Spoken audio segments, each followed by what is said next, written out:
কেমন আছো বন্ধুরা? আমরা খুব ভালো আছি। তো দেখো আজকে কি বানাচ্ছি, পায়েস বানাচ্ছি। তো আজকে আমি চিনি দিয়ে পায়েসটা করব।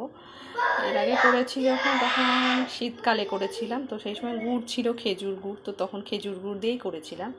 তো এখন তো সেভাবে খেজুর গুড় পাওয়া যায় না, হয়তো পাওয়া যায়, বেশি খুঁজতে হবে আর কি। তো যাই হোক, ঘরে যা আছে তাই দিয়ে আর কি আমি আজকে পায়েসটা করব। তো চিনি ছিল, তো চিনি দিয়েই আমি আজকে পায়েসটা বানাচ্ছি। তো দেখো তো কেমন হচ্ছে পায়েসটা। আমার মোটামুটি হয়েই এসেছে প্রায়।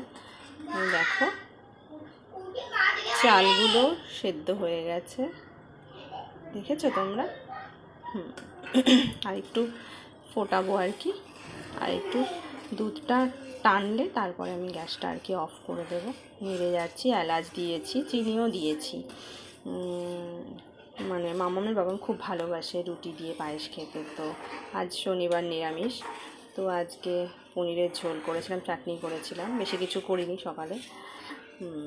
তো পনিরের ঝোল কিছুটা আছে, তো সেটা দিয়ে রাতে হয়ে যাবে। আর পায়েস করেছি, ও ভীষণ পছন্দ করে পায়েস আর কি।